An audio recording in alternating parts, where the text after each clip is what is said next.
नमस्कार बच्चों। आज हम आपसे नियोजित विकास की राजनीति नामक टॉपिक पर चर्चा करेंगे। तो भारत में नियोजन के जो शुरुआती कदम उठाए गए वो योजना आयोग द्वारा उठाए गए। हमने पंचवर्षीय योजनाओं का विकल्प चुना सोवियत संघ की तरह से, और यह सुनिश्चित किया गया कि भारत सरकार एक दस्तावेज तैयार करेगी जिसमें अगले 5 सालों के लिए आमदनी और खर्च की योजना बनाई जाएगी, और खर्च की जाने वाली राशि को दो मदों में बांटा गया, योजना व्यय और गैर योजना व्यय। योजना व्यय में योजना की प्राथमिकताओं पर आगामी 5 वर्षों में धनराशि को खर्च किया जाना था, जबकि गैर योजना व्यय केंद्र और राज्य की सरकारों के दैनंदिन जरूरतों के लिए रखा गया। प्रथम पंचवर्षीय योजना जो कि 1951 से 1956 तक लागू हुई थी, इसका उद्देश्य था देश को गरीबी के मकड़जाल से निकालना। इसके लिए ज़्यादा जोर कृषि क्षेत्र पर दिया गया। बांध और सिंचाई के क्षेत्र में बड़े निवेश किए गए। भाखड़ा नंगल जैसी विशाल बहुउद्देशीय परियोजना के लिए धनराशि आवंटित की गई। इसके अलावा भूमि सुधार पर भी जोर दिया गया, क्योंकि कहा गया कि देश में जो भूमि वितरण का ढांचा है उसके रहते कृषि की दशा सुधारी नहीं जा सकती। इसके लिए भूमि सुधार किया जाना आवश्यक है। इन सब का लक्ष्य था राष्ट्रीय आय के स्तर को ऊंचा करना। दूसरी पंचवर्षीय योजना, इसमें हमने ये देखा कि दूसरी पंचवर्षीय योजना में सबसे ज़्यादा जोर भारी उद्योगों के विकास पर दिया गया, और दूसरी पंचवर्षीय योजना की कोशिश तेज गति से संरचनात्मक बदलाव करने की थी। इसके लिए देशी उद्योगों को संरक्षण देने के लिए आयात पर भारी शुल्क लगाया गया। विकेंद्रित नियोजन, इसको हम केरल मॉडल के नाम से भी जानते हैं, जिसमें शिक्षा, स्वास्थ्य, भूमि सुधार, कारगर खाद्य वितरण और गरीबी उन्मूलन पर जोर दिया गया। केरल में प्रति व्यक्ति आय कम होने और औद्योगिक आधार कमजोर होने के बावजूद भी वहाँ पर साक्षरता 100% है। आयु प्रत्याशा लोगों की बढ़ी है। शिशु मृत्यु दर, मातृ मृत्यु दर और जन्म दर भी कम है। मुख्य विवाद, योजनाओं को लेकर के मुख्य विवाद दो प्रकार के हुए। पहला विवाद था कृषि बनाम उद्योग का, यानी इस बात को लेकर के विवाद हुआ कि कृषि क्षेत्र को ज़्यादा प्राथमिकता दी जानी चाहिए या उद्योग को। कृषि क्षेत्र के जो हिमायती थे उनमें सबसे प्रमुख थे गांधीवादी अर्थशास्त्री जे.सी. कुमारप्पा, जिन्होंने ये कहा कि बिना गांवों को स्वावलंबी बनाए देश का विकास नहीं हो सकता। दूसरे प्रमुख समर्थक थे किसान नेता चौधरी चरण सिंह, जिनका कहना था कि कृषि को सर्वोच्च प्राथमिकता दी जानी चाहिए, जिससे कि गाँव का विकास हो सके, और बगैर गाँव का विकास किए भारत का विकास नहीं हो सकता है। दूसरी तरफ जो उद्योगों के पक्षधर थे उनका ये कहना था कि औद्योगिक उत्पादन की वृद्धि दर को तेज किए बिना गरीबी के मकड़जाल से छुटकारा नहीं मिल सकता है। उनका कहना था कि ऐसा नहीं है कि कृषि क्षेत्र को कम धनराशि आवंटित की गई थी, अपितु योजनाओं का क्रियान्वयन सही ढंग से नहीं हुआ, जिसकी वजह से कि कृषि क्षेत्र में अपेक्षित सुधार नहीं हो पाया। दूसरा विवाद था निजी क्षेत्र बनाम सार्वजनिक क्षेत्र का। जो पूंजीवादी मॉडल था वो निजी क्षेत्र को बढ़ावा देने की बात करता था, जबकि समाजवादी मॉडल सार्वजनिक क्षेत्र को वरीयता देता था। समाजवादी मॉडल का कहना था कि उत्पादन के साधनों पर सरकार का नियंत्रण होना चाहिए, जिससे कि समाज में संसाधनों का बंटवारा न्यायोचित ढंग से हो सके।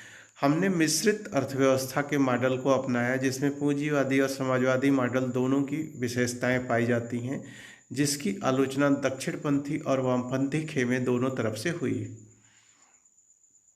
मुख्य परिणाम क्या रहे, तो हम ये देखते हैं कि पंचवर्षीय योजनाओं के काल में भारत के आगामी आर्थिक विकास की बुनियाद पड़ी।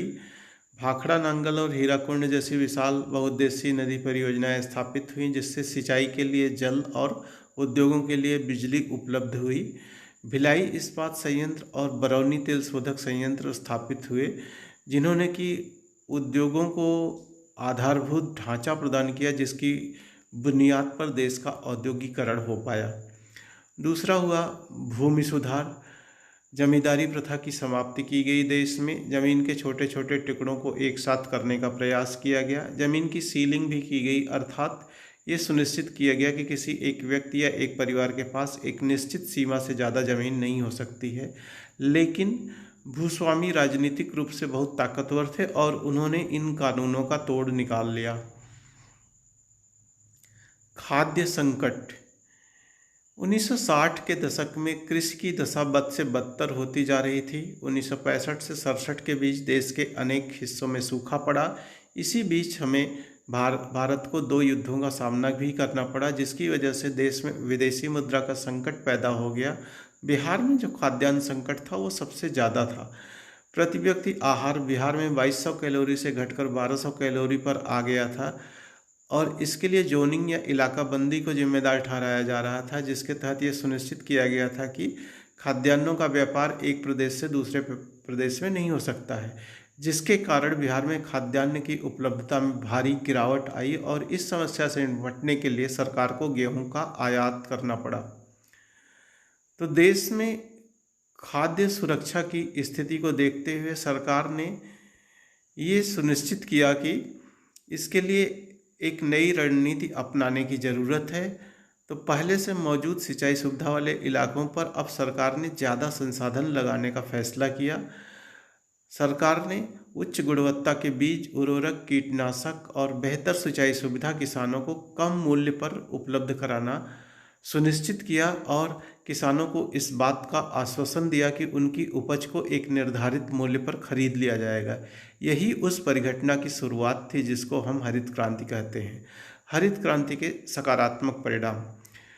धनी किसानों और बड़े भूस्वामियों को ज़्यादा फायदा हुआ। मझोले दर्जे के किसानों का उभार हुआ। खेतिहर पैदावार में वृद्धि हुई और देश में खाद्यान्न की उपलब्धता बढ़ी। हरित क्रांति के नकारात्मक परिणाम। इसके नकारात्मक परिणाम भी रहे। सबसे पहले तो केवल गेहूं की पैदावार बढ़ी। विभिन्न वर्गों और अलग अलग इलाकों के बीच ध्रुवीकरण तेज हो गया। गरीब किसानों और भूस्वामियों के बीच का अंतर मुखर हो उठा। श्वेत क्रांति। आपने अमूल का नाम तो सुना ही होगा। ये सहकारी डेयरी फार्मिंग का एक अद्भुत उदाहरण है जिसके पीछे वर्गीज कुरियन का हाथ है, जिसको कि हम मिल्कमैन ऑफ इंडिया के नाम से जानते हैं। इसकी शुरुआत गुजरात के शहर आनंद से हुई थी। ऑपरेशन फ्लड 1970 में लॉन्च किया गया, जिसका उद्देश्य था दुग्ध उत्पादकों को उत्पादन और विपणन के एक राष्ट्रव्यापी तंत्र से जोड़ना। इसके तहत देश में दुग्ध उत्पादन बढ़ा और जो दुग्ध उत्पादक थे उनकी स्थिति सुधरी। बाद के बदलाव। सरकार ने 1969 में 14 निजी बैंकों का राष्ट्रीयकरण किया और सरकार का रुझान समाजवादी नीतियों की तरफ बढ़ गया और 1980 के दशक के बाद से अर्थव्यवस्था में राज्य की भूमिका को कम कर दिया गया। तो इस तरह से हम देखते हैं कि आज़ादी के वक्त हमारे सामने जो 3 प्रमुख चुनौतियां थी, उसमें तीसरी जो चुनौती थी विकास की चुनौती, उस पर हमारे नीति निर्माताओं ने क्या निर्णय लिया। उन्होंने ये सुनिश्चित किया कि हम विकास का कौन सा मॉडल अपनाएंगे। उन्होंने तत्कालीन विश्व में उपलब्ध विकास के 2 मॉडलों, पूंजीवादी और समाजवादी मॉडल में से किसी भी एक मॉडल को पूरी तरह से न अपनाते हुए अपितु मिश्रित अर्थव्यवस्था और पंचवर्षीय योजनाओं का मॉडल चुना, जिसके कारण हमारे देश में आर्थिक विकास की बुनियाद पड़ी और देश को आर्थिक विकास के रास्ते पर अग्रसर किया जा सका। तो आज के अंक में इतना ही। मिलते हैं अगले वीडियो में, तब तक के लिए नमस्कार।